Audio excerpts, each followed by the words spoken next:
I think if they could speak to us in words, I think they'd just say, listen to me. Hello, kind viewers, and welcome to Animal World, our co-inhabitants. On today's programme, we meet Jan Fennell, a renowned dog trainer from the United Kingdom. During her more than 20 years of working with and observing canines, she has learned to deeply understand their values and innate wisdom. Author of the international best-selling book The Dog Listener, Learning the Language of Your Best Friend, Jan travels around the globe offering consultations and courses on developing harmonious relationships with our furry companions. In working with dogs and their caregivers, Jan Fennell has developed a novel technique, which she calls Amichien. Communication and a relationship is more than just words, it's a bond. And Amichien is taken from the French, ami, friend, chien, dog. So it's friend of the dog. And it also showed that it's just another language. Just as French is another language, German, Dutch, it doesn't matter. The dogs have a language too. Jan spent many years observing dogs in their natural setting, learning to understand their psychology, values and driving forces. She noticed their behavioural patterns and instinctive reactions to situations. Using this information, she always works with a dog's natural instincts, and her open-minded techniques are radically different from traditional methods. Well, traditional methods are where we enforce our will on the dog. The dog must do it because we say so. And also, it does, in many cases, deny them who they are. With working this way, I've not discovered anything new. It's just rediscovered what nature had all along, which is they naturally work as a cooperative, based on the information you give them. So rather than making them do it because I want them to, I make them want to do it because they want to. I make it possible for them to want to respond and cooperate with everything I ask of them, of their own free will and happily. With the Amichien training technique, dogs are not only happier, but so are their loving caregivers. Very few people want to be aggressive with a dog. When they find this, and I'm saying to them, you're never going to pull that dog around again. You're going to play, teach everything. You are going to work with its nature. You're going to succeed. They find that is what they want. And a lot of people get very, very emotional because they can let go of all that pain of forcing their dog. And they can do what they instinctively feel is right, which is to help the dog. So yeah, it's brilliant. The work of renowned horseman Mr. Monty Roberts has inspired Jan on her path. Author of the book The Man Who Listens to Horses, Monty has conducted an extensive study on wild mustangs and learned their unique system of communication. It was 1989 when I first saw Monty, and then by 1990 I started to realise that what he'd got was something that I wanted. So I thought there was some trick, some knack. You know, how come every horse he worked with responded in the same way? It didn't dawn on me it's because it's a horse. You know, it's not because of anything he was doing different with each one. He was doing the same thing because it's the same language. But what I loved most of all was the quiet, calm way he worked. And he would say things like, get the animal to want to, not because it's made to. Work with its nature. You know, if you've got a sort of shyer animal, that's okay. If it's a spookier sort of, that's fine. If it's more fiery, that's okay.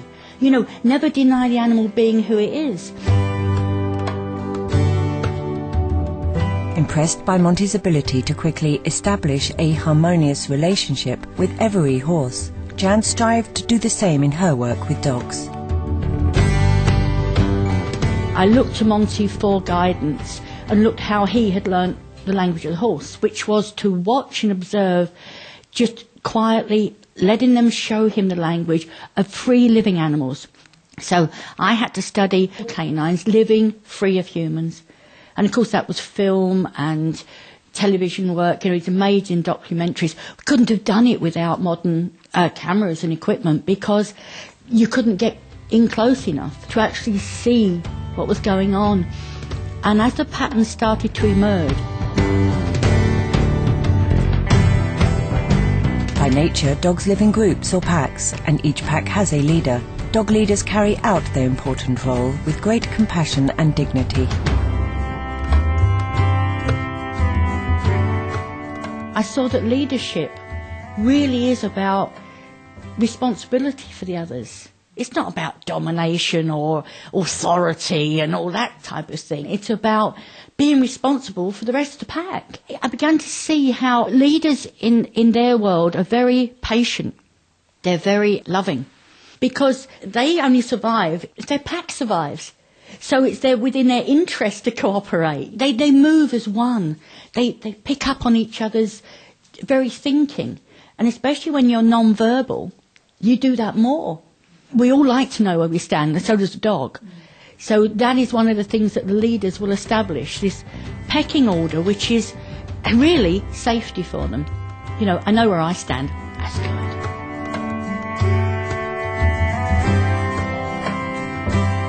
The cornerstone of Jan's dog training program is that the caregiver must establish himself as a good leader, someone who cares for his dogs and will take care of them when they are concerned or fearful. She explains one non-verbal way for establishing such a role.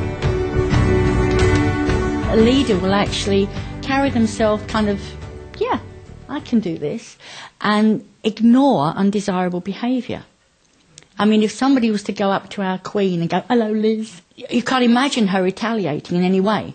She'd probably just look very dignified and walk away, and one of her team would come in and go, "You can't do that." You know, it's that air of authority. Well, the dog loves that. Many people with canine companions have credited their beloved animals with teaching them the important lesson of living in the moment. No matter what happened in the past, as soon as you call their name, dogs will come to you with happy smiles and wagging tails. Jan delved deeper into this noble trait to better understand dog behaviour. For them, it's day by day. Because we might think it's now 6, 3, 12, and it must know it's always safe. It doesn't, because in its world, the leaders can be gone like that. After every separation, whenever we come together, they must re-establish the pecking order. They have to do this. It's not a fun thing for them. It's not silly. It's essential. So when you reunite after a separation, and that's when you close the door. So if you've gone shopping, or if you've gone to bed for the night, or if you've just gone to the bathroom, you've created that separation. When you come back with the dog, just re-establish and walk in like you own the place. In her consultations, Jan offers tips to enable caregivers to better communicate with their animal friend during training sessions. If I wanted to teach somebody something, no matter what it was, I'd like that person to feel that I was going to teach them in a kind, calm way, reward them. You know, you've done well there, or that wasn't quite right, let's try it again. Remember, you're calling your friend. No, there's no dominance here, it's my buddies. Here again, if he starts to mouth, I move my hand away. If you were to stop it, it becomes a game. Be a game. And he will do that to people he doesn't know. That's it. Now, just take your hand away and don't look at him as well. Move your eyes, because if you look at them, if you look round at somebody, you expect the words. That's communication. Once we have deciphered dog language, it is quite simple to understand their simple-hearted wishes. Jan explains a non-verbal conversation which is taking place amongst her own dog companions. It's just a joy to watch them together. They understand each other. And the fact his tail's wagging, and right now she's saying, I really don't want to. She's actually showing him quite a bit of disinterest. She's saying, right now I don't want to play. You watch and you'll leave her alone in a minute. What will happen is she will probably lay down, there you go, and he'll just walk away. I think, all right, you do not play right now. That's okay with me. Dogs are not excitable creatures. They just like, can we play now? No, don't want to. Oh, go on, you do. He's being a bit persistent, but dogs are very persistent. But he'll go away because, look, you see, it's just like, no, not now. So he goes, oh, all right then. Do you see how easy it is?